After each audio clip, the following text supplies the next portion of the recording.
The storm came without warning. Far above the alien capital, lightning flashed like angry spears in the sky.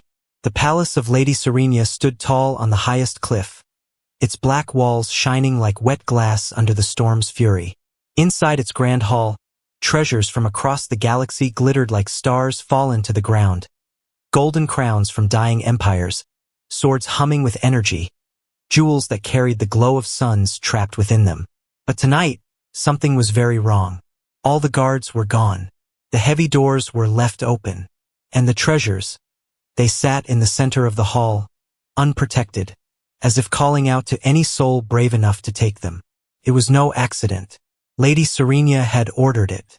She had planned this night with cold precision, her alien mind curious about one thing only, the loyalty of her human bodyguard. Captain Raylan stood near the hall's edge, his black armor scratched from old battles, his eyes scanning the empty room. He was a soldier of Earth once, a man forged in fire and war. Now he served an alien mistress whose power reached across 9 star systems. But as he looked at the unguarded treasure, something uneasy stirred in him. Why leave all this wealth so open? Why now, when storms drowned the city below, when even the patrol ships hid in hangars? Felt like a trap. Yet he stayed at his post, silent and sharp, like a blade waiting to be drawn. The wind outside grew louder. Curtains of silver silk whipped in the air. Lights flickered. Shadows crawled along the black walls like living creatures. Then a sound. Soft, careful. A door at the far end of the hall opened with the faintest creak. Raylan's muscles tensed. From the darkness stepped a figure dressed in black armor, face hidden behind a metal mask. The stranger moved with the grace of a predator, silent feet crossing the marble floor. In one hand, a blade shimmered like liquid night. Straight toward the treasure stand the intruder walked. Raylan did not move at first. His soldier's mind studied the stranger's steps, the angle of the weapon, the weight of the bag slung over the thief's shoulder. He waited, until the intruder reached for a glowing crystal worth more than a fleet of ships. Only then did Raylan strike. The fight exploded like thunder. The intruder spun, blade flashing. Raylan met it with his own weapon, the clash ringing through the hall. The storm outside roared as if cheering them on. Blow after blow, they moved like shadows locked in a deadly dance. The thief was fast, trained, merciless. But Raylan fought with the strength of a man who had lost too much in life to ever lose again. Punch to the ribs. A slash across armor. Sparks flying as metal met metal. The thief kicked over a stand of jewels. Golden coins rolled across the floor. But Raylan never broke focus. One mistake was all he needed. The thief lunged too far. Raylan caught the attacker's arm, twisted hard, and slammed him into the floor. The mask cracked open, revealing an alien face marked with scars and rage. Before Raylan could demand answers, the intruder threw something small and black onto the ground. Flash. Smoke filled the room. When it cleared, the thief was gone, vanished into the storm. Raylan stood alone among the treasures. His weapon lowered slowly. His heart pounded, but his hands were steady as always. The hall was silent again. Almost. A soft sound of footsteps came from the shadows. He turned. Lady Serenia emerged from the darkness, her silver gown flowing like water, her alien eyes glowing faint gold in the dim light. She had been there the whole time, watching, measuring. Raylan straightened. Her gaze swept over the scattered treasure, the broken mask on the floor, the bruises forming on his arms. Finally, her eyes locked with his. "You could have taken it all," she said softly. "The gold, the gems, the weapons. No one was here to stop you." Raylan met her stare. "Because it's not mine." Her lips curved, but it was no warm smile. "Or maybe," she said slowly, "you knew I was watching." "I didn't," he answered simply. Her head tilted slightly. She studied him the way one studies a weapon before deciding if it was truly sharp enough to keep. Then she said the words that made his chest tighten. "This was only the first test, human. The next one will not be so easy." Raylan said nothing, but inside, he knew this night was only the beginning. and the real danger had yet to come. The storm outside had grown wild by the time the palace guards returned to their posts. Lightning split the sky again and again, throwing white light through the tall windows of Lady Serena's hall. The treasure still glimmered under the golden lamps, but the air felt heavier now, like the palace itself knew something had changed tonight. Captain Raylan stood at his position, silent as always. His armor bore fresh scratches from the fight with the masked intruder. A dark bruise had started to form along his jaw where the enemy's weapon had struck him. Yet his eyes were steady, his posture sharp. The thief was gone, but the danger was not, because Lady Serena had seen everything. She had stepped from the shadows after the fight, her golden eyes calm but unreadable. Raylan could not tell if she was angry, impressed, or suspicious. She had only spoken a few words before leaving. This was only the first test. The next one will not be so easy. And then she was gone, her long silver gown sweeping behind her as she left the hall. Raylan had served powerful leaders before. He knew when someone was testing him, and when someone was watching him. Tonight it was both. Far above the city, in the private quarters of the palace, Lady Serena stood by a wide window, staring at the storm below. The fight she had witnessed replayed in her mind, the human fighting like a beast, fearless, determined, refusing even for a second to take the treasure for himself. She had given him the perfect chance to betray her, but he had not. Why? Loyalty? Honor? Or something else entirely? Her alien advisors did not trust humans. To them, humans were a young, reckless species, dangerous only because they were desperate. She had taken this human soldier into her service for one reason only: his reputation. On the battlefield, Captain Raylan had done the impossible more than once. Soldiers followed him. Enemies feared him. But tonight, she had seen something even stranger than courage. She had seen choice. He could have run with the treasure. No one would have stopped him. Instead, he had fought to protect it. Why? Back in the treasure hall, Raylan finished checking the doors. The palace guards now stood ready outside, unaware of what had happened earlier. To them, the night was calm again. But it wasn't calm. Raylan felt it in his bones. The masked intruder had been trained, too skilled to be a common thief. Someone had sent him. Someone inside the palace, maybe even inside Lady Serena's council. As Raylan walked toward the center of the hall, he stopped suddenly. A faint sound came from the far balcony. He turned sharply, hand on his weapon. Then he saw her. A young alien girl stood there, dressed in a simple white cloak, her silver eyes wide with fear. Raylan frowned. She couldn't have been more than 15. "Who are you?" he asked. She hesitated, clutching something in her hand. It glowed faintly under the stormlight. I saw everything," she whispered. Raylan stepped closer. "What did you see?" "The fight," she said, her voice trembling. "The man in the mask. The treasure. You." Raylan's eyes narrowed. "You shouldn't be here." The girl shook her head quickly. "You don't understand. I followed him. The man in the mask. I know where he came from." Raylan froze. This girl, this stranger, had answers he needed. "Who sent him?" Raylan asked slowly. The girl looked toward the storm outside. Her voice dropped to a whisper. "They call themselves the Shadow Faction. They want Lady Serena's treasures. But that's not all. They want her dead." The words hit like a blade. Assassins. Inside the palace. Raylan's hand tightened on his weapon. He had suspected betrayal, but this was worse than he thought. Before he could speak again, footsteps echoed from the far hall. Heavy, armored. The girl gasped. "They're coming," she whispered. Raylan turned toward the sound. Through the tall doorway, several figures in black cloaks appeared, moving with silent purpose. The Shadow Faction. They had come faster than expected. Raylan pushed the girl behind him.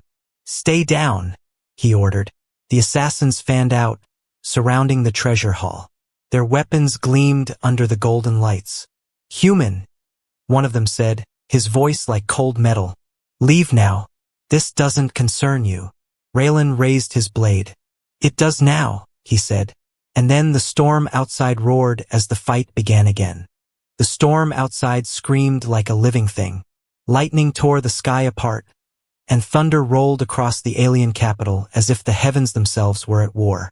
Inside the grand treasure hall, Captain Raylan stood ready, blade in hand. The assassins of the Shadow faction closed in slowly, their black cloaks flowing behind them, weapons shining with poison-green energy. Behind him, the young alien girl clutched the glowing crystal tighter, her eyes wide with fear. "Stay low," Raylan said without looking back. His voice was calm, but his heart beat fast like drums in his chest. The assassins moved closer. One of them spoke. His voice was cold, sharp, like metal scraping against stone. "Step aside, human.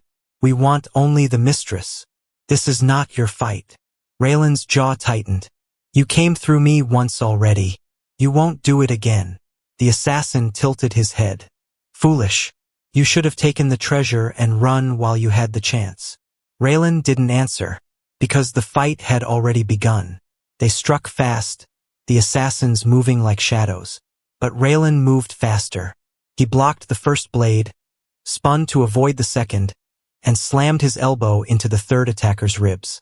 One assassin fell. Two more came at him. The storm outside roared as steel met steel, the sound echoing through the empty palace halls. Raylan fought like a man with nothing to lose. He had been a soldier too long, seen too much death, to fear it anymore. Every strike he made was sharp, precise, deadly. Two assassins dropped. But there were too many. The last one swung a blade at the girl. Raylan moved without thinking. He stepped in front of her, taking the strike across his shoulder armor. Sparks flew. The pain burned through him, but he didn't fall. The girl gasped as he turned and slammed the assassin into the marble floor. The man didn't get up. The hall fell silent again. Raylan stood there, breathing hard, the taste of metal in his mouth. His shoulder bled where the blade had cut deep through the armor. He looked at the girl. "You said you knew where they came from," he said. She nodded quickly, eyes still wide. "Tell me." The girl hesitated, then looked toward the far door as if afraid someone might be listening. Finally, in a voice just above a whisper, she said, "They came from inside the palace." Raylan froze. "Inside?" She nodded again. "There are people here who want Lady Serenia gone. They say she is weak, that she trusts the wrong allies. They want someone else on the throne." Raylan's eyes narrowed. Palace traitors. It was worse than he thought. The girl opened her hand. The glowing crystal inside pulsed faintly, light running through it like veins of fire. "This," she said, "is not just treasure. It is the key to the throne. Whoever holds it can prove their right to rule." Raylan stared at it. A simple-looking crystal holding power over an empire? "Why are you telling me this?" he asked. The girl hesitated again. Then she said the words that changed everything. "Because I am her daughter." The storm outside crashed like 100 drums. Raylan stared at her, stunned. "Daughter?" The girl nodded slowly. "Lady Serenia is my mother. But no one knows. Not the council. Not the court. She sent me away when I was small to protect me. Tonight I came back because I heard the Shadow faction was moving. They want to kill her. And they want this crystal." Raylan looked at the glowing stone in her hand.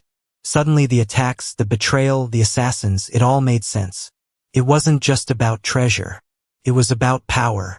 The throne. The empire. And now the enemy knew the mistress had a secret heir. Footsteps echoed again, but this time from the side corridor. Raylan turned sharply, ready for another fight. But it wasn't assassins. Lady Serenia herself stepped into the hall, her silver gown untouched by the chaos, her golden eyes glowing faintly under the stormlight. She looked first at the fallen assassins, then at Raylan, then at the girl. Her face, always calm and cold, changed the moment she saw the child. A flicker of emotion, fear, relief, anger, crossed her features before she controlled it again. "Mother," the girl whispered. The word hung in the air like thunder. Raylan glanced between them, tense. The mistress had secrets, deep ones, and now they were spilling into the open. The assassins had failed tonight, but they would be back. And next time, they wouldn't just be after the mistress. They would be after the girl. The palace had never felt so cold. Lady Serenia stood in the center of the grand hall, the storm raging behind the tall glass windows. Her silver gown shimmered faintly under the flickering lights. Around her, the bodies of fallen assassins lay silent, their black cloaks soaking in the rainwater that had blown in through the open doors. The young girl stood close to Captain Raylan, her small hands clutching the glowing crystal. She kept glancing at her mother, her eyes full of fear, and something else. For the first time in many years, Lady Serenia felt cornered. She had ruled this empire with iron grace. Her council obeyed her. Her soldiers feared her. Her enemies whispered her name like a curse. But now the Shadow faction had moved boldly, sending assassins into her own palace, under her own roof. And worse, the secret of her daughter might no longer be safe. "Close the hall," Lady Serenia said at last, her voice calm but sharp. "Burn the bodies. Leave no trace." The palace guards hurried to obey. Raylan stayed where he was, watching her carefully. He had seen rulers under pressure before, men and women who cracked when the enemy came too close. But Lady Serenia was different. Her face was carved from ice. Her golden eyes gave nothing away. Yet he knew she was thinking fast behind that calm mask. Finally, she turned to him. "Captain," she said, "come with me." She looked at the girl. "You too." They walked through the long corridors of the palace, the storm echoing through the walls like distant drums. At last, they entered a private chamber high above the city. Here, the lights were softer, the air warmer, but the tension was heavy enough to crush stone. Lady Serenia faced them both. "You saw what happened tonight," she said slowly. "The Shadow faction grows bold. They no longer fear my power. That means they have help from inside the palace." Raylan nodded. "Someone close to you?" "Yes," she said. "Maybe someone on my own council." Raylan had guessed as much. The attack had been too well planned to come from outsiders alone.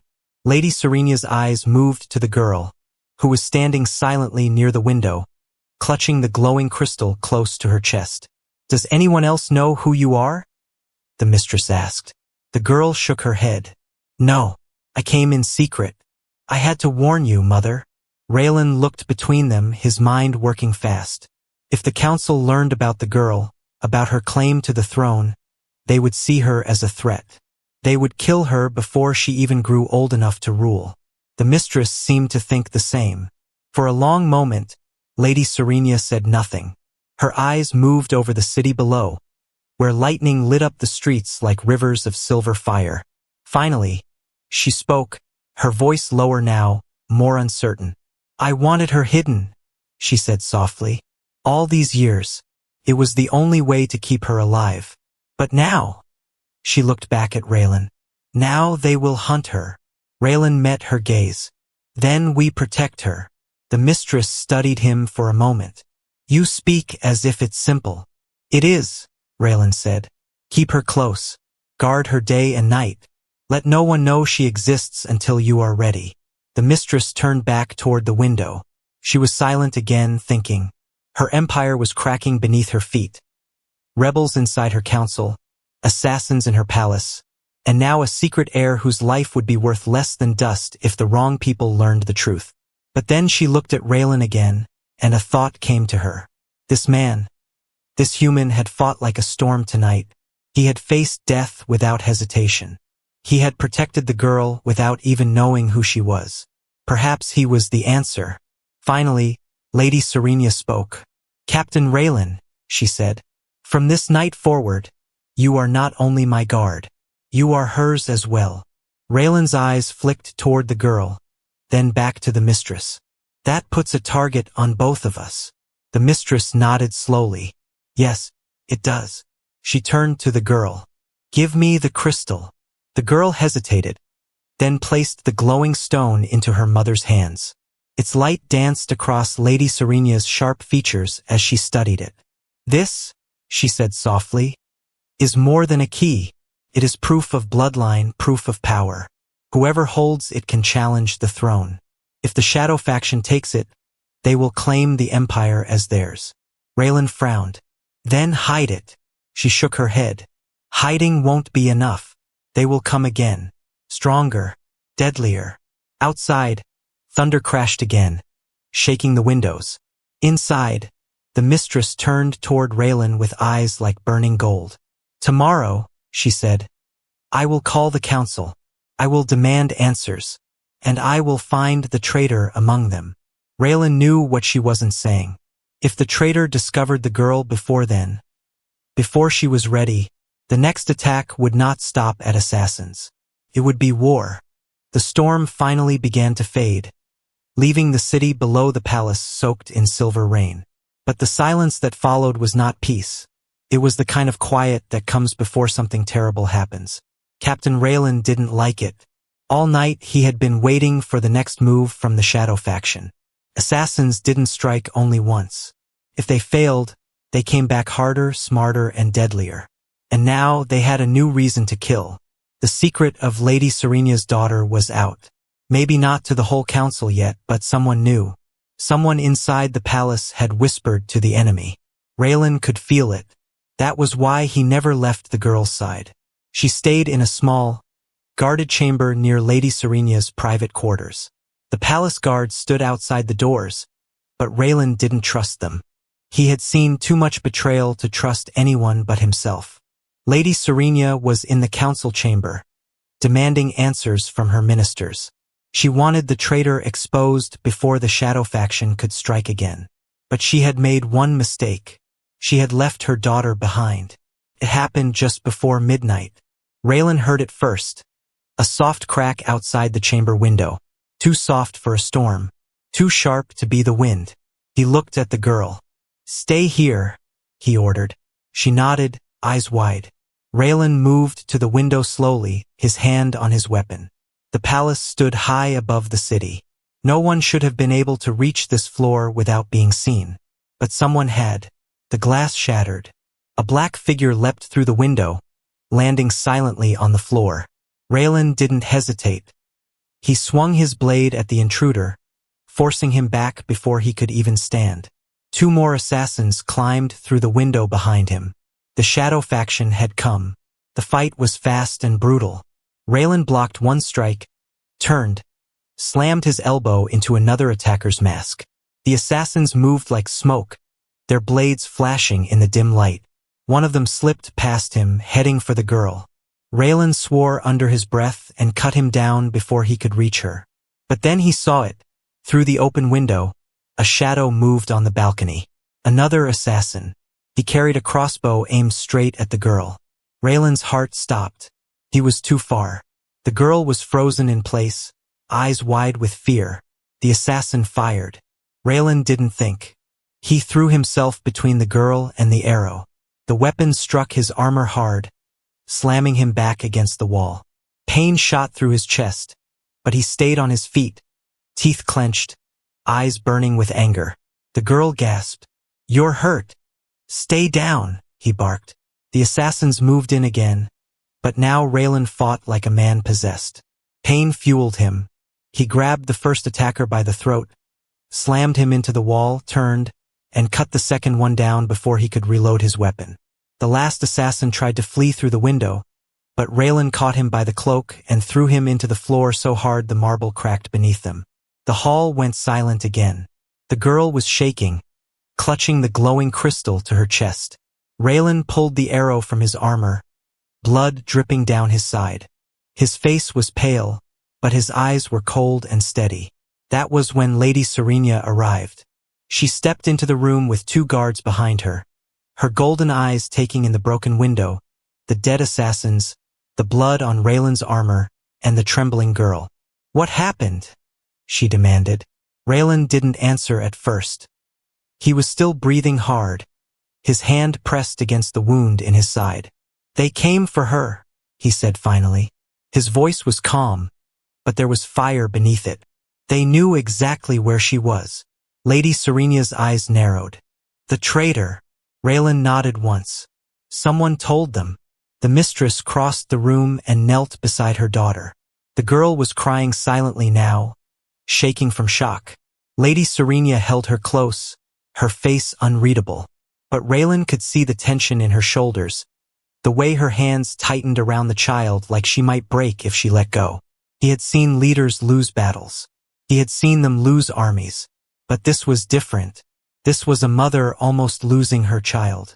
Lady Serenia stood at last, her daughter behind her, her eyes burning like twin suns. "Captain," she said, her voice low but shaking with anger. "Find the traitor. I don't care what it takes. Bring them to me." Raylan nodded slowly, because now it wasn't just about loyalty. It was about revenge. The night was far from over. Captain Raylan stood in the palace courtyard, the cold rain mixing with the blood on his armor. Around him, soldiers carried the bodies of assassins through the gates, their faces grim and silent. The second attack had changed everything. The Shadow faction was no longer hiding in the dark. They had struck at the heart of the Empire, at Lady Serenia's daughter, and failed. But Raylan knew they would come again.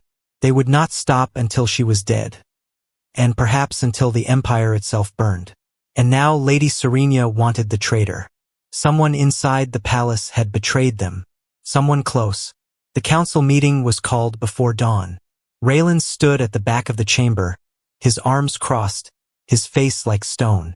Lady Serenia sat upon the high throne, her golden eyes scanning the circle of ministers before her. They were powerful men and women, each ruling one part of her empire. Some were loyal, some were greedy, and at least one was a traitor. Raylan watched them carefully. Soldiers like him knew how to read faces, how to feel danger in the air. Lady Serenia's voice cut through the silence. "Twice the Shadow faction has struck," she said coldly. "Twice they have failed. But they knew things only someone here could have told them." The ministers shifted in their seats. "I want the traitor," she said softly. "Before the sun sets today." One of the ministers, a thin alien with silver skin, leaned forward. "Perhaps," he said slowly, "the problem is not the council at all. Perhaps it is this human you trust so much." The chamber went silent. Raylan felt every eye turn toward him. The minister continued, his voice smooth as poison. "He fights well, yes, but humans are ambitious. How do we know he isn't playing both sides? How do we know he isn't keeping secrets from you, my lady?" Raylan's eyes met the man's. Cold, steady. "I bleed for this palace," Raylan said calmly. "For her. I took an arrow last night meant for her child." "Where were you?" The minister's mouth tightened, but some of the others murmured. Doubt was a dangerous thing. It spread like fire in dry grass. Lady Serenia raised her hand. The room went silent again. "Enough," she said. "Captain Raylan serves me alone. If anyone doubts his loyalty, you doubt mine as well." Her eyes moved over the council like a blade. No one spoke again. After the meeting, Raylan returned to the training grounds to clear his head. The rain had stopped, but the air smelled of thunder and wet stone. The young princess, he supposed she was a princess now, stood near the edge of the courtyard watching him silently. "You saved me," she said at last, her voice small. Raylan shook his head. "Not enough. They'll come again." The girl looked down at her hands.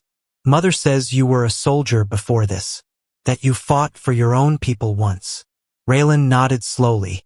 "A long time ago. Why did you stay here?" she asked. "Why fight for us?" Raylan paused. He had asked himself the same question more than once. He could have left this place long ago, found some quiet corner of the galaxy to disappear into. But he hadn't.